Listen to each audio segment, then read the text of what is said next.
Hello from Motown and the Next Generation Combat Vehicle Cross-Functional Team. Here to give you the monthly update. What we did in October and what's coming up in November and beyond. In October, we traveled to the Carnegie Mellon University. Talked about robots and autonomy and how that will improve and revolutionize the modern day battlefield. We went to the AUSA convention. And at AUSA, we saw a commitment and dedication from our industry partners.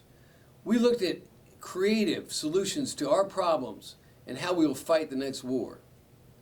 Then we went down to Fort Benning, Georgia, where we saw doctrine and concepts being applied, really innovative and thoughtful ways that Fort Benning and the professionals there are looking at combat in the future.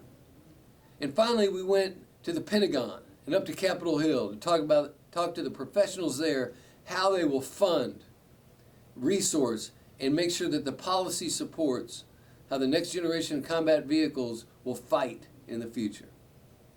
Because all of those individuals, that's industry, academia, the Hill, and the Pentagon, are focused on getting the best equipment in the hands of your soldiers so they can fight and win in the future. Speaking of the future, in November, we're going to have an innovation workshop. We're bringing in soldiers and master gunners from across the force, as well as an invitation out to all industry partners, whoever wants to participate in what the next decisive lethality platform is going to look like, what it's going to be capable of, and who it can defeat in 2035 and beyond. This is exciting, and it's going to lay the groundwork for the science and technology efforts for our M1 Abrams replacement. In December, we're going to have a virtual experiment right here in Detroit. We're bringing in soldiers to fight robots in a manned and unmanned teaming scenario against a real peer competitor. I'm telling you, these virtual experiments are informing the way we're going to fight and the technologies we're going after.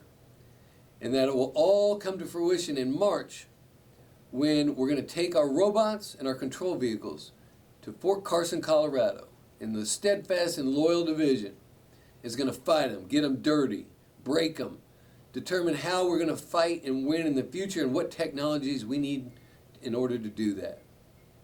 In closing, I'd just like to say thank you to all the veterans out there. As Veterans Day approaches, anyone that's worn our nation's cloth, our country and me personally owe you a debt of gratitude. And so, thanks for tuning in. We're going to continue to do these monthly updates. I hope you have a memorable Veterans Day and a happy Thanksgiving. From Detroit, Michigan, the Next Generation Combat Vehicle Cross-Functional Team is out.